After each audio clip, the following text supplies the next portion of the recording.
हाल ही में केंद्रीय वित्त मंत्री निर्मला सीतारमण द्वारा देश का केंद्रीय बजट पेश किया गया है। ये जो बजट है वो साल 2023-24 के लिए है और इस बजट में भारत के तमाम तबकों के लिए तमाम तरह के प्रावधान किए गए हैं।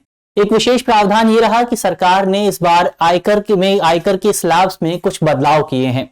इसके अलावा आयकर को भी लेकर, प्रत्यक्ष कर को लेकर एक बड़ा बदलाव ये आया है कि सरकार ने अमीरों पर लगने वाले सरचार्ज यानी अधिभार में भी कुछ कमी की है, जिसको लेकर तमाम विशेषज्ञों द्वारा, खासतौर पर जो वेलफेयर इकोनॉमिस्ट हैं, उनके द्वारा सरकार की काफी ज्यादा आलोचना की जा रही है। आज इस वीडियो में हम इसी विषय से संबंधित तमाम पहलुओं को जानने की कोशिश करेंगे।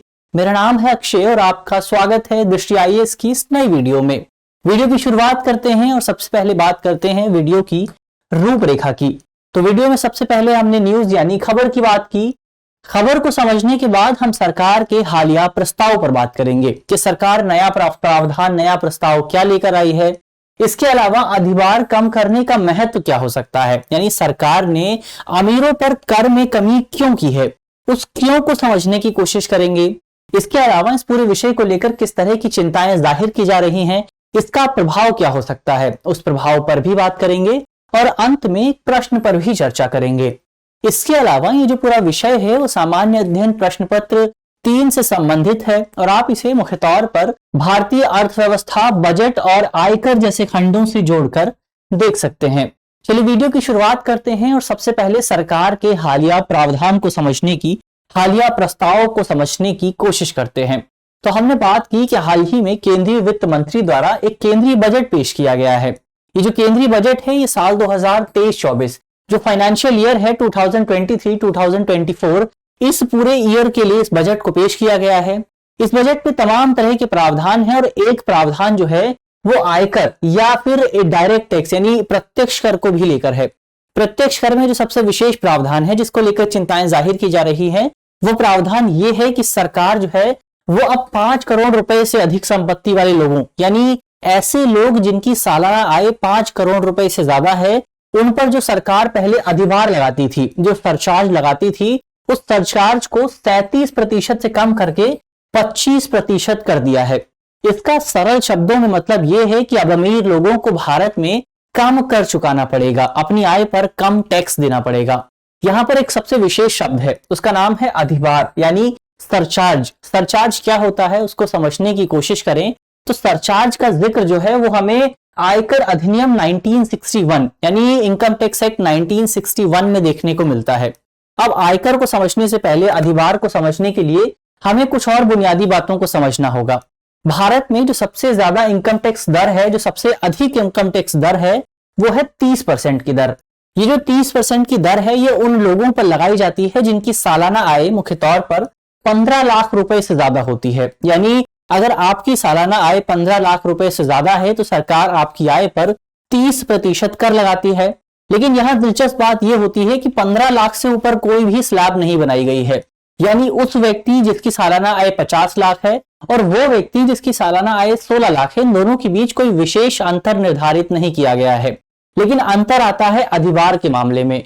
अब यहां पर क्योंकि जो लोग जिसकी आय 16 लाख है और जिसकी आय 50 लाख है, दोनों के बीच बहुत ज्यादा अंतर मौजूद है, लेकिन दोनों की टैक्स स्लैब में कोई अंतर नहीं है, 30%। तो ऐसे में सरकार इन दोनों के बीच जस्टिस करने के लिए, दोनों को न्याय प्रदान करने के लिए, खासतौर पर जिसकी आय 16 लाख है उसे न्याय प्रदान करने के लिए सरकार इस तरह की आय पर अधिभार लगाती है। यानी अधिभार को हम कर पर लगाए जाने वाला कर कह सकते हैं। ऐसा टैक्स जिसको टैक्स पर लगाया जाता है इसे हम अधिभार कहते हैं। यहां भारत में नियम यह है कि भारत में 50 लाख रुपए तक की आय पर किसी भी तरह का सरचार्ज नहीं लगाया जाता है और इसके बाद बारी आती है दूसरे सरचार्ज की। 50 लाख रुपए तक कोई सरचार्ज नहीं होता। इसके बाद अगर आपकी आय 50 लाख से 1 करोड़ के बीच है सालाना आय, तो आपकी आय के ऊपर 10% सरचार्ज लगाया जाएगा और इसी तरह के तमाम सरचार्ज स्लैब्स निर्धारित किए गए हैं भारत में। लेकिन मौजूदा बदलाव ये आया है कि सरकार ने ये जो 5 करोड़ रुपए वाला है, यानी ऐसे व्यक्ति जिनकी सालाना आय 5 करोड़ रुपए से ज्यादा है, उन पर पहले सरकार 37% सरचार्ज लगाती थी, लेकिन अब इस सरचार्ज को घटाकर मात्र 25% कर दिया है। तो सरल शब्दों में इसका मतलब यही होगा कि अब भारत के अमीर लोगों को जिनकी आय सालाना 5 करोड़ रुपए से ज्यादा है, उन्हें अब कम कर देना पड़ेगा। तो ये तो बदलावों की बात हुई, लेकिन यहां सवाल उठता है कि आखिर सरकार अमीर लोगों के कर में कमी क्यों कर रही है। इसके किस क्यों को समझने की कोशिश करते हैं। तो इसके लिए सरकार ने दो कारण गिनाए हैं। दो कारणों के आधार पर सरकार इसको जस्टिफाई करने की कोशिश कर रही है। इसमें पहला कारण यह है कि इस पूरे कदम के जरिए, इस तरह के तमाम प्रयासों के जरिए सरकार अमीर लोगों को, जो भारत के धनी लोग हैं, जो अमीर लोग हैं, उन लोगों को अपनी आय का खुलासा करने के लिए प्रोत्साहित कर सकेगी। क्योंकि पहले यह देखा जाता था कि सरकार की वजह से, सरकार के ज्यादा करों की वजह से जो अमीर लोग हैं वो अपनी आय को छुपा लेते थे, अपनी आय को कम तौर पर पेश करते थे। इसके अलावा यह भी देखा जाता था कि कुछ जो अमीर लोग हैं वो सरकार के कर की वजह से अपनी आय को कंपनी की आय के तौर पर पेश करने की कोशिश करते थे। क्योंकि भारत में जो निगम कर है, जो कॉर्पोरेट टैक्स है, वो इनकम टैक्स से कम है। तो ऐसे में अगर कोई अमीर व्यक्ति अपनी आय को अपनी कंपनी की आय के तौर पर पेश करता है तो उस व्यक्ति को उस आय पर कम पैसे देने पड़ेंगे, कम कर देना पड़ेगा। तो कई लोग ये रास्ता भी अपनाते थे। तो ऐसे में सरकार ने इस रास्ते को बंद करने के लिए और अपने राजस्व में बढ़ोतरी करने के लिए ये आयकर में कमी करने की बात की है। इसके माध्यम से सरकार अमीर लोगों पर कम कर लगाएगी तो अमीर लोग ज्यादा कर देंगे और इसके माध्यम से सरकार के राजस्व में भी बढ़ोतरी देखने को मिलेगी, सरकार को ज्यादा रेवेन्यू मिलेगा। इसके अलावा इसके माध्यम से सरकार टैक्स हेवेंस के प्रयोग में भी कमी लाने की बात कर रही है। टैक्स हेवेंस का मतलब वो देश हैं जहां की सरकारें जो हैं वो कम पैसे, कम कर लगाती हैं। तो ऐसे में जो अमीर लोग हैं वो अपने देश की सरकारों से बचने के लिए उन टैक्स हेवेंस में अपना पैसा लगा देते हैं। तो ऐसे में सरकार चाहती है कि जो भारत के अमीर लोग हैं वो अपना पैसा इन टैक्स हेवेंस में ना भेजें, बल्कि भारत में ही रखें और उस पर बहुत थोड़ा सा टैक्स सरकार को भी दे दें। तो इसके माध्यम से सरकार को भी फायदा होगा और उन अमीर लोगों को भी फायदा होगा। तो ये तो पहला कारण हुआ। इसका दूसरा कारण यह है कि सरकार अपने इस कदम के जरिए भारत में अमीर लोगों के पलायन को रोकने की कोशिश कर रही है। अक्सर ये देखा जाता है, इसके अलावा कई रिपोर्ट्स में भी ये सामने आया है कि 1 अक्टूबर 2022 तक भारत में तकरीबन 1.8 लाख लोगों ने देश की नागरिकता छोड़ दी थी। इसके अलावा एक अमेरिकी संस्था है, संस्था का नाम है हेनले एंड पार्टनर्स। इस कंपनी ने एक रिपोर्ट जारी की थी। इस रिपोर्ट में बताया गया था कि साल 2022 में भारत ने जितने लोगों ने अपनी नागरिकता छोड़ी थी उसमें से तकरीबन 8,000 लोगों की संपत्ति भारत के अन्य लोगों की तुलना में बहुत ज्यादा थी। यानी तकरीबन 8,000 बहुत अमीर लोगों ने भारत की नागरिकता साल 2022 में अमीर लोगों ने अपनी नागरिकता छोड़ दी थी।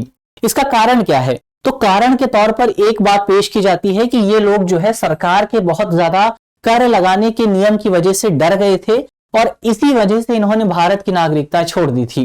इसके अलावा पिछले कुछ समय से हमें इसी तरह का ट्रेंड देखने को मिल रहा है।